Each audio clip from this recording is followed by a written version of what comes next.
മാഹിയിൽ ലൈംഗിക അതിക്രമ കേസുകളിൽ 2 പേർ പിടിയിൽ. സ്കൂൾ വിദ്യാർത്ഥികളെ പീഡിപ്പിച്ച കേസിൽ അഴിയൂർ സ്വദേശി ഷുഹൈബും വീട്ടമ്മയ്ക്കെതിരായ ലൈംഗിക അതിക്രമത്തിൽ പെരിങ്ങത്തൂർ സ്വദേശി MK ലിജിനുമാണ് അറസ്റ്റിലായത്. 2 പ്രതികളെയും റിമാൻഡ് ചെയ്തു. മിഥുൻ പിള്ള വിവരങ്ങളുമായി ചേരുകയാണ്.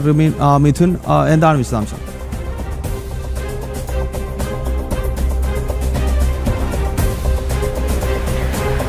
ഗൗതം, കണ്ണൂറും മാഹിയിലാണ് ഇത്തരത്തിലൊരു സംഭവം നടന്നത്. 2 കേസുകളുമായി ബന്ധപ്പെട്ട് 2 കേസുകളിലാണ് 2 പേരെ പോലീസ് ഇപ്പോൾ പിടികൂടിയിരിക്കുന്നത്. വീട്ടിൽ അതിക്രമിച്ച് കയറി പീഡന ശ്രമം നടത്തിയ ഒരാളെയും അതുപോലെ തന്നെ സ്കൂൾ വിദ്യാർത്ഥികളെ പീഡിപ്പിച്ച കേസിൽ മറ്റൊരാളെയുമാണ് മാഹി പോലീസ് അറസ്റ്റ് ചെയ്യുന്നൊരു സാഹചര്യമുണ്ടായത്.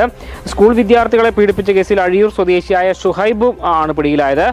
വീട്ടമ്മയ്ക്കെതിരെ ലൈംഗികാതിക്രമം നടത്തിയ കേസിൽ പെരിങ്ങത്തൂർ സ്വദേശിയായ MK ലിജിനെയും പോലീസ് അറസ്റ്റ് ചെയ്തിട്ടുണ്ട്.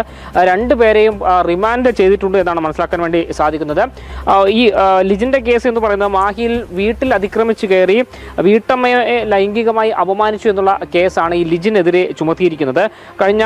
ഇന്നലെ ഉച്ചയ്ക്ക് അവിടെയായിരുന്നു ഈ പരാതിക്കാസ്പദമായ സംഭവം നടന്നത്. വെള്ളം ചോദിച്ച് വീട്ടിലെത്തിയ ഇയാൾ വീട്ടിൽ അതിക്രമിച്ച് കയറി വീട്ടമ്മയോട് മോശമായി പെരുമാറുകയായിരുന്നു. തുടർന്ന് പരാതിക്ക് തൊട്ട് പിന്നാലെ ഇയാളെ പോലീസ് പിടികൂടുകയും ചെയ്തു. ഈ മറ്റൊരാൾ, ഈ ഷുഹൈബ് എന്ന് പറയുന്ന വ്യക്തി സ്കൂൾ വിദ്യാർത്ഥികളെ ലൈംഗിക അതിക്രമത്തിന് ഇരയാക്കിയ പ്രതിയാണ്. അഴിയൂർ സ്വദേശിയാണ്. പള്ളൂർ പോലീസാണ് ഇയാളെ പോക്സോ കേസ് ചുമത്തി അറസ്റ്റ് ചെയ്തത്. സർക്കാർ വിദ്യാലയത്തിൽ 10ാം തരത്തിൽ പഠിക്കുന്ന 2 ആൺകുട്ടികളെ പീഡിപ്പിച്ചു എന്നൊരു പരാതിയാണ് ഇയാൾക്കെതിരെ ഉയർന്നത്. ഈ പരാതിയുടെ അടിസ്ഥാനത്തിലാണ് ഇയാളെ പള്ളൂർ പോലീസ് പിടികൂടുകയും പിന്നീട് കോടതി റിമാൻഡ് ചെയ്യുകയും ചെയ്തത്. ഗൗതം.